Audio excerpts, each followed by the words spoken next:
तेरी गली से घर छोड़ के ले में घर ले लिया सुबह की। সবার প্রথমে আপনারা কাইনমাস্টার অ্যাপটিকে প্লে স্টোর থেকে ডাউনলোড করে নেবেন। ডাউনলোড করে এখান থেকে ওপেন করে নেবেন। ওপেন করলে আপনাদের সামনে এরকম একটা ইন্টারফেস আসবে। আপনারা কী করবেন, এখানে ক্রিয়েট নিউ অপশনটাতে ক্লিক করে নেবেন। ক্লিক করে নেওয়ার পর আপনাদের সামনে স্ক্রিনে শুয়ে আসবে। আপনারা 9:16 সিলেক্ট করে নিয়ে এখানে ক্রিয়েট অপশনে ক্লিক করবেন। তাহলে কিন্তু কাইনমাস্টার ইন্টারফেসটি আপনাদের সামনে এইভাবে খুলে যাবে। খুলে যাওয়ার পর প্রথমেই আপনারা কী করবেন, এখান থেকে স্ক্রিনটাকে বড় করে নেবেন। তার জন্য এই অপশনটাতে ক্লিক করে নেবেন। ক্লিক করে নেওয়ার পর আপনারা কী করবেন, এখান থেকে মিডিয়া অপশনে যাবেন। মিডিয়া অপশনে গিয়ে এখান থেকে ইমেজ অ্যাসিস্টে যাবেন। ইমেজ অ্যাসিস্টে যাওয়ার পর আপনারা কী করবেন, এখান থেকে ব্যাকগ্রাউন্ড কালার হিসেবে ব্ল্যাক কালারকে সিলেক্ট করে নেবেন। সিলেক্ট করে নেওয়ার পর এর লেয়ারটাকে আপনারা মোটামুটি 12-13 সেকেন্ড করে নেবেন, যাতে করে আপনার ভিডিওটি বানাতে সুবিধা হয়। আপনারা যত সেকেন্ডের ভিডিও বানাতে চান তত সেকেন্ড করে নেবেন। করে নেওয়ার পর এখান থেকে লেয়ার অপশনে যাবেন। লেয়ার অপশনে গিয়ে মিডিয়া অপশনে যাবেন। গিয়ে আপনারা কিন্তু এখান থেকে ছবিগুলো নিয়ে নেবেন, যেই ছবিগুলোর আপনারা ভিডিওটি বানাতে যাচ্ছেন। তো আমি এখান থেকে 3টে ছবি নিয়ে নিচ্ছি।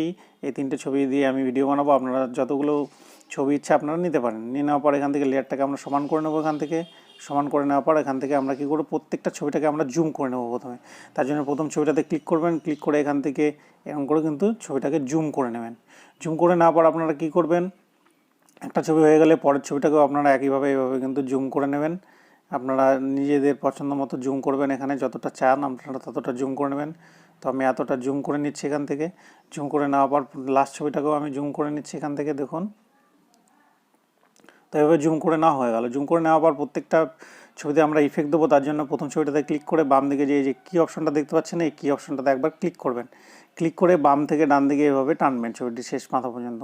টানার পর আপনারা কী করুন, এখানে একটা প্লাস চিহ্ন দেখতে পাচ্ছেন স্ক্রিনে, এই প্লাস চিহ্নটাতে একবার ক্লিক করে নেবেন। ক্লিক করে নেওয়ার পর ছবিটাকে ধরে আপনারা এইভাবে স্ক্রল করবেন, বাম দিক থেকে ডান দিকে কোনো সুন্দর করে কিন্তু স্ক্রল করবেন। এভাবে স্ক্রল করলে দেখুন দারুণভাবে কিন্তু একটা অ্যানিমেশন ইফেক্ট তৈরি হয়ে গেছে। আমি একটু চালিয়ে দেখাচ্ছি, দেখুন। তো এরকম ইফেক্ট বাকি ছবিগুলো তো আমরা দিয়ে নেবো। তার জন্য সেকেন্ড ছবিতে যাব।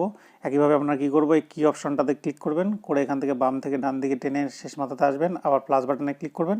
করে নেওয়ার পরে এই ছবিটাকে আপনারা কী করবেন, এখান থেকে এইভাবে আস্তে আস্তে বাম থেকে ডান দিকে এইভাবে কিন্তু নিয়ে আসবেন। তাহলে একইভাবে কিন্তু এই ছবিটাতেও একটা অ্যানিমেশন ইফেক্ট পড়ে যাবে। একইভাবে আমরা থার্ড ছবিটাতেও তাই করব। এখান থেকে কি বাটনে যাব, গিয়ে এখান থেকে বাম থেকে ডান দিকে শেষ পর্যন্ত যাব, গিয়ে এখানে প্লাস বাটনে ক্লিক করব। করে এই ছবিটাকে আপনারা এইভাবে আস্তে করে বাম থেকে ডান দিকে এইভাবে কিন্তু নিয়ে যাবেন। তাহলে কিন্তু দারুণভাবে অ্যানিমেশন একটি তৈরি হয়ে যাবে। তো দেখুন আমি একবার চালিয়ে দেখাচ্ছি কীভাবে অ্যানিমেশনটি তৈরি হয়ে গেল। তো দেখুন অ্যানিমেশন তৈরি হয়ে যাওয়ার পর আমরা কী করবো, এখান থেকে প্রত্যেকটা ছবির আমরা ইন অ্যানিমেশন দেবো, মানে ছবিটি শুরু হওয়ার সময় কেমনভাবে আসবে। তো ইন অ্যানিমেশনে গিয়ে আপনারা কী করবেন, এখান থেকে স্লাইড রাইট এখানে অপশন আছে, এখানটাকে দিবেন। দিয়ে টাইমটাকে আপনারা 0.3 করে নেবেন। নিয়ে এখান থেকে ব্যাক অপশনে চলে আসবেন। আবার আউট অ্যানিমেশন কী দেবেন, এখান থেকে আউট অ্যানিমেশন এখান থেকে ফের যে অপশনটি আছে এটা করবেন, করে এখান থেকে 0.5 করে দেবেন। একইভাবে প্রত্যেকগুলোতে আপনারা এইভাবে সেট করে নেবেন। ইন অ্যানিমেশন আর আউট অ্যানিমেশন আপনাদের পছন্দ মতো কিন্তু সেট করতে পারেন। আমি আমার পছন্দের মতো সেট করে নিচ্ছি। আপনারাও কিন্তু আপনাদের পছন্দ মতো এখান থেকে ইন অ্যান্ড আউট অ্যানিমেশনটাকে আপনারা কিন্তু সেট করে নেবেন। তো এইভাবে সেট করে নেওয়া, যদি আপনারা চান যদি ইন অ্যানিমেশন চেঞ্জ করতে চান, তো ওখান থেকে আপনারা কিন্তু চেঞ্জ করতে পারবেন। এই যে ইফেক্টগুলোকে আপনারা কিন্তু দারুণভাবে চেঞ্জ করতে পারবেন। তো আমি এখান থেকে ইন অ্যান্ড আউট অ্যানিমেশন প্রত্যেকটা ছবিগুলোকে কিন্তু আমি দিয়ে নিলাম। দিয়ে নেওয়ার পর এখান থেকে আমি কী করবো, ব্যাক অপশনে চলে আসবো। এবার আমরা যে গানটির আমরা এখানে স্ট্যাটাস করতে যাচ্ছি সেই গানটি আমাদের এখানে নিতে হবে। তার আগে আমরা একটা অন্য অ্যানিমেশন ইফেক্ট নেব। তার জন্য আপনারা কী করবেন, এখান থেকে লেয়ার অপশনে যাবেন। লেয়ার অপশনে গিয়ে এখান থেকে আপনারা কী করবেন, এই যে হ্যান্ড রাইটিং যে অপশনটি রয়েছে এখানে একবার ক্লিক করবেন। ক্লিক করে নেওয়ার পর এখান থেকে আপনারা কী করবেন, এই যে এটাকে আপনারা একবার ক্লিক করে নেবেন। নিয়ে এখান থেকে আপনারা এই যে 2 নম্বর অপশনটাতে সিলেক্ট করে নেবেন। নিয়ে নেওয়ার পর এখান থেকে কালারটাকে আপনারা চেঞ্জ করে নেবেন। এখান থেকে ব্ল্যাক কালারটাকে আপনারা চুজ করবেন, করে এখান থেকে ওকে অপশন করবেন। করে নেওয়ার পর এখান থেকে এই যে সাইজটাকে আপনারা এখান থেকে বাড়িয়ে নেবেন। এই সর্বোচ্চ সাইজটা আমি এখান থেকে করে নিলাম। করে নিয়ে আপনারা কী করবেন, স্ক্রিনে এইভাবে একটু ঘুষবেন, দেখুন ব্ল্যাক কালার দারুণভাবে কিন্তু চলে আসছে। এভাবে চলে আসার পর আপনারা কী করবেন, এখান থেকে ব্যাক অপশন চলে আসবেন। চলে আসার পর দেখুন দারুণ একটি ইফেক্ট কিন্তু স্ক্রিনে চলে আসে। এটাকে এইভাবে বড় করে দেবেন। বড় করে দেওয়ার পর এর অপাসিটিটাকে আপনারা একটু কমিয়ে দেবেন, এরকম করে মোটামুটি এরকম অপাসিটি রেখে আপনারা এটাকে নিচের দিকে এইভাবে কিন্তু বসিয়ে দেবেন। এই নিচের দিকে এইভাবে বসিয়ে দেওয়ার পর এখান থেকে আপনারা ব্যাক অপশনে চলে আসবেন। চলে আসার পর এবার আমরা যে গানটি এখানে নিব সেই গানটিকে কিন্তু নেওয়ার জন্য আমরা কী করতে হবে, লেয়ার অপশনে যাবেন। লেয়ার অপশনে যাওয়ার পর এখান থেকে মিডিয়া অপশনে যাবেন। মিডিয়া অপশনে গিয়ে সেই গানটিকে কিন্তু আপনারা এখান থেকে নিয়ে নেবেন।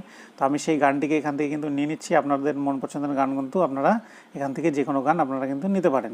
তো দেখুন আমি এই গানটিকে এখান থেকে নিয়ে নিয়েছি। এবার গানটিকে আমি কী করবো, এই নিচের দিকে এই জায়গাটাতে এইভাবে রাখবো।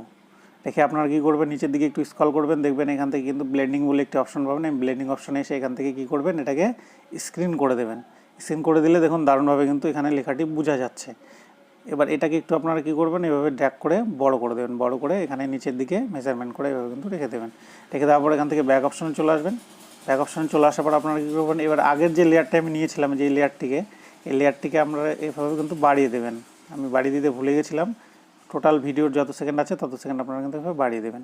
বাড়িয়ে দেওয়ার পর এখান থেকে আপনারা কী করবেন, এবার আপনাদের কাজ হচ্ছে এখান থেকে একটি অ্যানিমেশন ইফেক্ট দিবেন। অ্যানিমেশন ইফেক্ট দেওয়ার জন্য আপনারা কী করবেন, এখান থেকে অ্যানিমেশন ইফেক্ট দেওয়ার জন্য আপনারা এখান থেকে সিম্পলি লেয়ার অপশনে যাবেন, মিডিয়া অপশনে যাবেন, গিয়ে এখান থেকে আপনারা একটি অ্যানিমেশন ইফেক্ট দিয়ে দেবেন, যার ডেসক্রিপশন লিঙ্ক আপনারা কিন্তু পেয়ে যাবেন ডেসক্রিপশন বক্সে। এবার এখান থেকে আমি এই ইফেক্টটি এখান থেকে দিয়ে নিলাম, দিয়ে এখান থেকে ব্যাক অপশনে চলে আসলাম।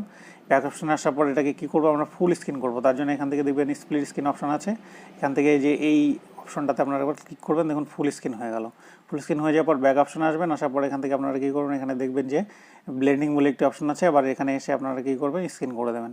তাহলে কিন্তু দারুণভাবে স্ক্রিনে দেখুন একটি দারুণভাবে ইফেক্ট চলে এসছে। তো মোটামুটিভাবে ভিডিওটি আমার তৈরি করা শেষ হয়ে গেছে। আমি একটু আপনাদের চালিয়ে দেখাচ্ছি, দেখুন।